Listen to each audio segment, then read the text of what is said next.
जनक परिताप।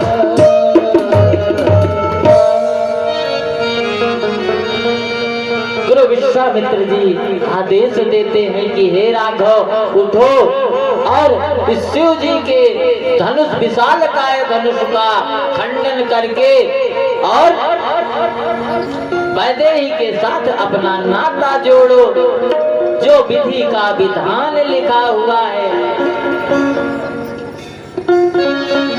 राघव जी उठे, अपने गुरुदेव को प्रणाम किया और बाबा भोलेनाथ के उस धनुष को प्रणाम किया। वहां की समस्त जनता का अभिवादन किया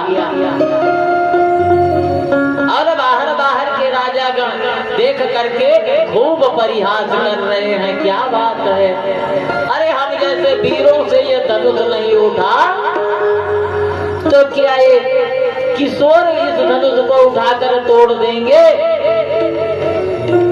अरे महाराज मन में ऐसा विचार करते हैं। उधर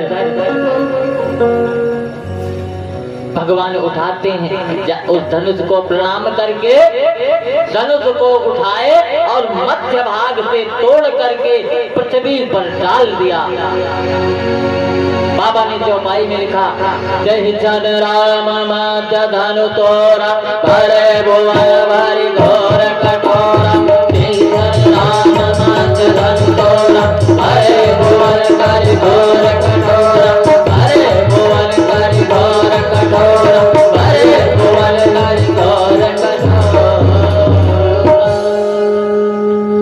उसी समय बोलिए राघवेंद्र सरकार के। भगवान ने उस विशालकाय धनुष को तोड़ करके पृथ्वी पर डाल दिया। उधर इस विशालकाय धनुष के टूटने की आवाज परशुराम जी के कानों में पड़ी। वो महेंद्र पर्वत पर तपस्या कर रहे थे, उनके कानों में पड़ी और उठे, बोले ये आवाज कोई ऐसी वैसी नहीं हो सकती, ये तो बाबा भोलेनाथ के उस धनुष के टूटने की आवाज है। वहां पर आए और कहते हैं, पूरी सभा को देख करके परशुराम कहते हैं कि ऐ जनक बता, इस भरी सभा में इतनी भीड़ भाड़ क्यों है और इन सब अभी शोरता कैसा था, वीरों में छेड़छाड़ क्यों है? अरे कहते हैं कि जल्दी बतला, इस शिव के धनुआ को अरे किसने तोड़ा और भरी सभा में सीता जी से नाता किसने जोड़ा है? कहते अरे जनक जल्दी बतला, नहीं तो मैं उलट पुलट कर डालूंगा। तब जब कोई नहीं बोलता तो हमारे राघव बोलते हैं, क्या कि नाथ संबोधन भंजनिहारा।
किसने इस धनुष को तोड़ा है?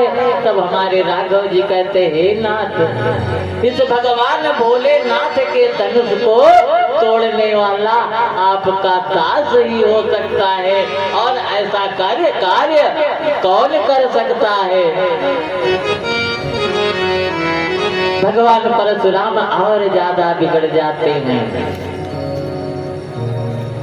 और फरसा निकाल लेते हैं। कहते जल्द मेरे सामने आ जा, नहीं तो तेरे आज फरसे से तेरा खंड खंड कर दूंगा। जब राघव की तरफ फरसा उठाए देखते हमारे लक्ष्मण भैया तुरंत कूद पड़े मैदान में और कहते हे मुनीश्वर, क्या कहा? इस धनुष से आप जिसने धनुष को तोड़ा उसके खंड खंड कर देंगे?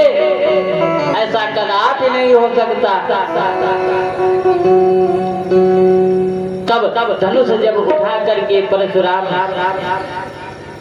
लक्ष्मण से कहते हैं कि तू छोटा सा हो करके छोटी इतनी बड़ी बात करता, ला मैं सबसे पहले तेरा ही वध करता हूँ। अभी तो मुझे नहीं जानता, मैंने इसी फरसे से अपनी माँ को भी मार दिया, माँ का वध कर दिया था।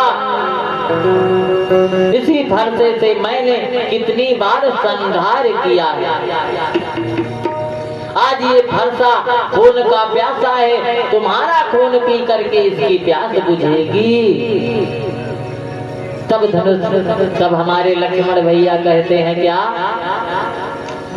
कि अपने मुख तुम आपन करनी, हर बारे जाने कभानी बहु बरनी। अपने मुख तुम आपन करनी, तारी बने भानी बहु बरनी।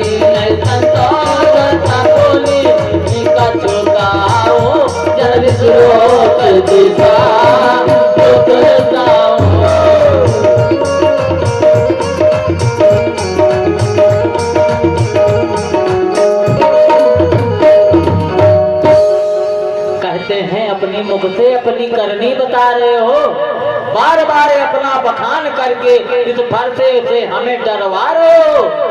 अरे मुनीश्वर, जब फरसा उठाए तो हाथ जोड़ करके राघव जी कहते ना, नहीं भगवान, अरे ये तो छोटा सा दूध मुहा बच्चा है, आप इस पर फरसा मत चलाइए, क्षमा कीजिए मुनीश्वर, क्षमा दान कीजिए।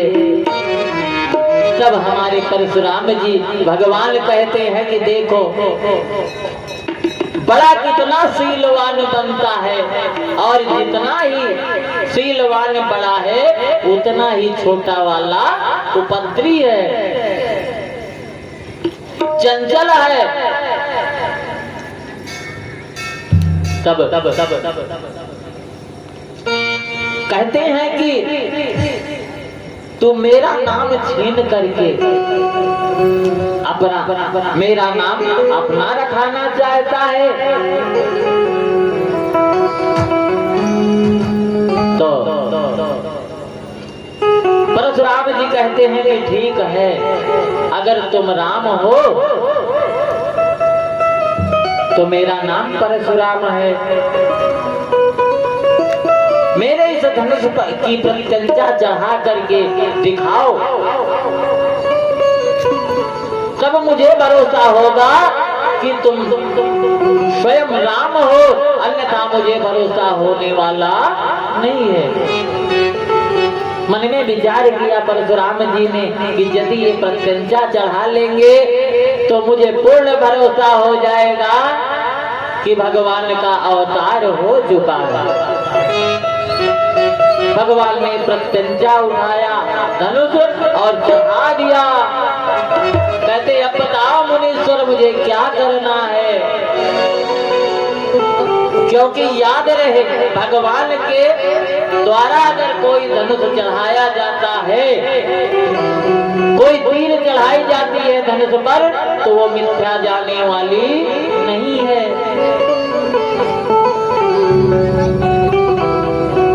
जब कहते ये बताओ आप कि अब इसे मैं किस दिशा में छोड़ूं। कहते हे प्रभु, एक तरफ मेरा वैराग्य है और दूसरी तरफ मेरा अभिमान है, अहंकार है। हे प्रभु, आप इस बालक को उसी अहंकार की तरफ छोड़ो जिससे मेरा अहंकार नष्ट हो जाए और आपकी सद्भक्ति मुझे प्राप्त हो जाए। और जिसका मुझे था इंतजार, जिनके लिए दिल था बेकरार, ओ घड़ी आ गई आ गई आ गई। प्रभु के चरण जाके